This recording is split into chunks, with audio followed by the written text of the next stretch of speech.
말씀은 신명기 17장 1절부터 13절까지의 말씀입니다. 제가 읽는 성경으로는 288페이지에 있습니다. 신명기 17장 1절부터 13절까지입니다.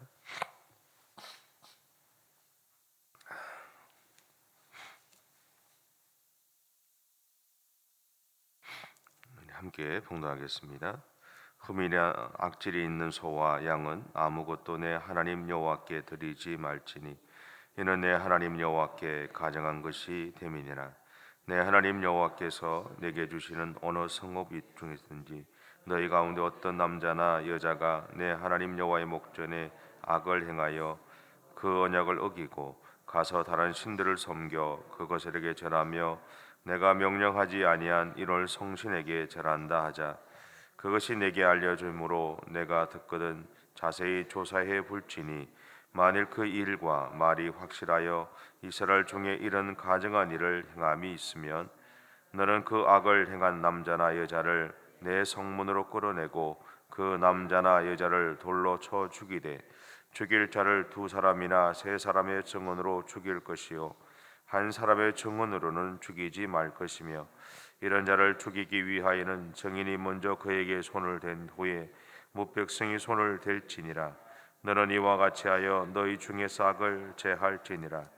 내 성중에서 서로 피를 흘렸거나 다투었거나 구타하였거나 서로 간에 고소하여 내가 판결하기 어려운 일이 생기거든 너는 일어나 내 하나님 여호와께서 택하실 곳으로 올라가서 레위 사람 제사장과 당시 제사장에게 나아가서 물으라. 그리하면 그들이 어떻게 판결할지를 내게 가르치리니 여호와께서 택하신 곳에서 그들이 내게 보이는 판결대로 뜻대로 내가 행하되 그들이 내게 가르치는 대로 삼가 행할 것이니 곧 그들이 내게 가르치는 율법의 뜻대로 그들이 내게 말하는 판결대로 행할 것이요 그들이 내게 보이는 판결을 어겨 좌로나 우로나 치우치지 말 것이니라. 사람이 만일 무법하게 행하고 내 하나님 여호와 앞에 서서 섬기는 제사장이나 재판장에게 듣지 아니하거든 그 사람을 죽여 이스라엘 중에서 악을 제하여 버리라.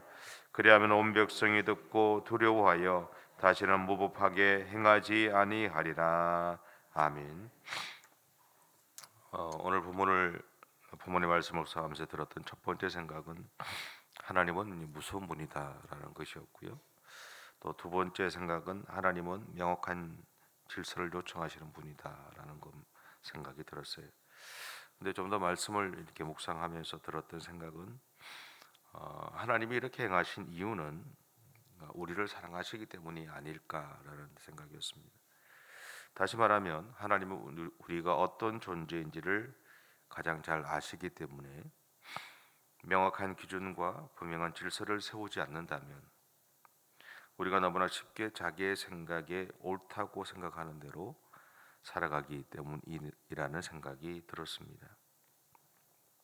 그래서 하나님은 본문에서 먼저 죄는 그 모양이라도 버리라고 명령하십니다. 얼마 전 기독교 신문에 나온 이야기 중에 하나인데요. 임신한 여자분이 어느 날 태어날 아기를 위해서 점을 보러 가게 됐다 그래요.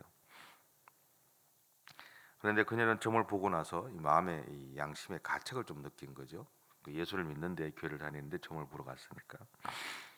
그래서 자신이 평소에 이렇게 기록하던 기도 노트가 있는데 거기에다가 이렇게 자신의 잘못에 대해서 이렇게 회개 기도를 이렇게 썼답니다. 회개 기도를 썼으면 이제 지나간 거잖아요, 그죠? 그렇죠? 회개하면 지나간 거잖아요.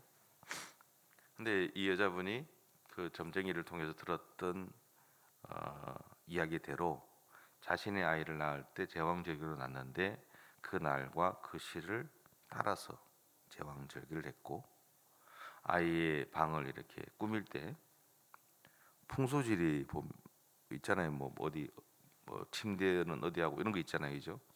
잘 모르는데 거기에 맞춰서 했대요. 이 여자분이 믿음이 없어서 이렇게 했을까 그런 생각들을 좀 해봤어요. 그럴 수도 있고 아닐 수도 있을 것 같아요. 부모의 마음에는 본능적으로 이 자녀들에 대한 이 마음들이 좀 있어요. 어쩌면 그 본능이 우리가 이야기하고 있는 이 신앙이라고 하는 그것들을 이겼던 것은 아닐까라는 생각을 해보게 됩니다. 중요한 것은 뭐 회개를 했든 아니면 뭐 점쟁이한테 들었던 대로 뭐 어떤 아이를 낳았든 뭐 아니면 뭐 아이방을 꾸몄던 그거보다 더 중요한 것은 뭐냐면 그녀가 점을 보러 갔다는 거죠. 아무리 기도 노트에 기록하며 회개를 했다고 해도 점으로 들었던 그 내용은 여전히 그 여자분의 마음과 이렇게 머릿속에 남아 있다는 겁니다. 예전에 신문을 이래 보면 이렇게 그날 이렇게 그 아세요? 그날 뭐 자기 띠에 맞춰서 뭐 이렇게 나오는 거 있었잖아요. 읽다 보면 이렇게 쓱 지나가면서 볼 때가 있어요. 그런데 그 하루 동안 제 머릿속에서 그 생각이 순간순간 떠오르는 걸 경험한 적이 있어요. 믿음이 있고 없고의 문제가 아니라 우리도 모르게 나도 모르게 접했던 그것들이 우리로 하여금 우리의 의도와 상관없이 거기에 매여서 살아가게 만들 때가 있다라는 거죠. 이런 이유로 성경은 우리를 향해서 죄를 가까이 하지 말고 하나님을 가까이 하라고 명령하는 겁니다. 다음으로 성경은 우리가 하나님이 아닌 다른 것에 마음을 주는 것을 우상 숭배라고 말합니다. 그러면서 하나님의 명령을 어겨 자신뿐만 아니라 이웃들이 그러한 행동에 동참하게 만드는 사람이나 그러한 죄된 요소를 가지고 들어가서 공동체의 영성을 흐리게 하는 사람들을 향해서 제거하라고 그래요. 다르게 표현하면 죄는 그 뿌리를 뽑아야 한다라는 거죠. 근데 이렇게 행하는 우리에게 성경은 중요한 기준을 하나 말하고 있습니다. 그것은 사람의 죄에 대해서는 반드시 두세 명의 증언을 듣고 판단하라고 말해요. 이것을 다르게 표현하면 자기의 눈을 믿지 말라라는 겁니다. 사실 우리는 자신이 보고 이해한 대로 상대방이나 상황을 이해하는 경우가 있습니다. 앞뒤는 다 빼고 우리가 보지 않았던 것들은 다 빼고 그냥 지금 내 눈에 보이는 그 상황, 그것을 바라보고 그 사람을 바라보면서 판단하는 경우가 많죠. 그래서 많은 경우에 오해가 생기거나 아니면 본래적인 의도나 이유를 망각할 때가 있죠. 바로 이러한 이유로 하나님은 우리에게 누군가에 대해서 판단할 때는 반드시 두세 명의 증언을 바탕으로 하라고 말합니다. 제가 어려움 몇 가지 이렇게 실수를 하면서 제가 요즘 지키는 것들이 하나 있습니다. 어떤 거냐면 첫 번째 하나는 뭐냐면 그 중에 하나는 어떤 사람한테 어떤 이야기를 들었을 때 그때 반응하지 않는 거예요. 하루를 지나보는 거죠. 내가 어떤 것을 바라보고 저 사람이 저렇네라고 했던 그것을 가지고 판단하지 않는 거예요. 하루를 지나보는 거죠. 그 하루 동안 다시 생각해 보라는 거예요. 말을 할 때도 다시 생각해 보고 이 이야기가 맞는지를 돌아보자라는 거예요. 그것이 실수를 최소화하는 하나의 방법이 아닐까라는 생각이 들었고, 또 하나는 내 눈으로 보는 것을 가지고 판단하는 것이 아니라 하나님의 도우심을 구하고 그 상황들에 대한 이해를 높이는 방법이 아닐까 하는 생각이 들었기 때문에 그렇습니다.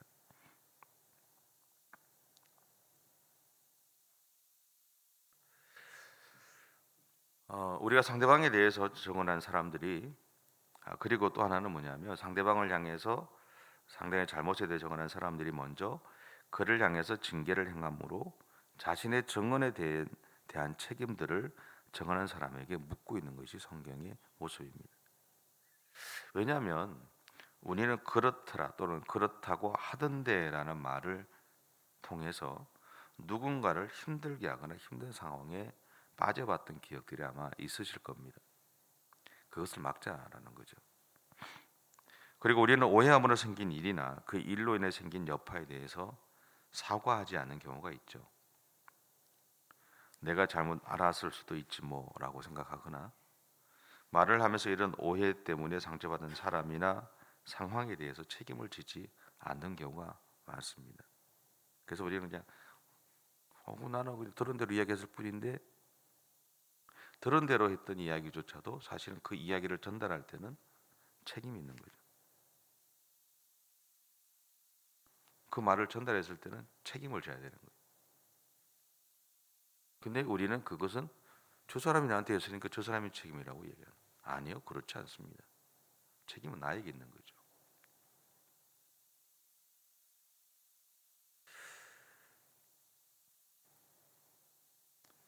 이 이야기는 무슨 말이냐면 하나님이 자신이 증언한 일에 대한 책임은 자신이 지라는 이야기예요. 여러분, 이것이 하나님의 공의입니다. 분명한 것은 하나님은 우리가 잘못된 길로 가는 것을 원하지 않으세요.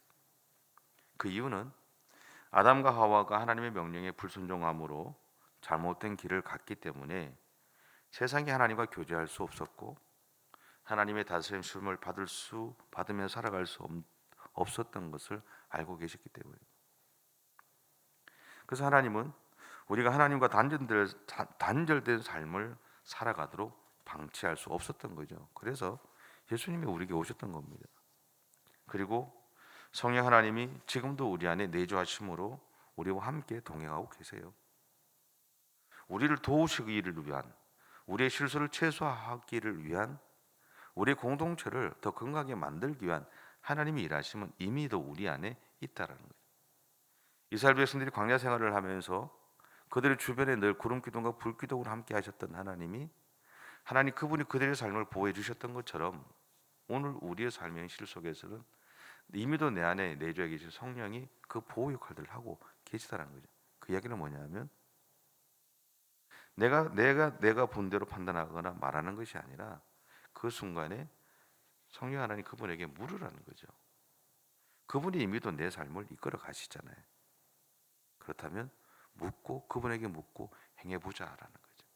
그러면 하나님 그분이 우리의 실수를, 우리의 판단을 조금은 더 올바르게 이끌어 가실 거라는 거예요. 물론 100% 그렇게 살아가는 사람은 없습니다. 해보자라는 거죠. 우리 안에서 하나님이 이렇게 행하신 이유에 대해서 요한복음 3장 16절이 그 이유에 대해 말을 하고 있어요.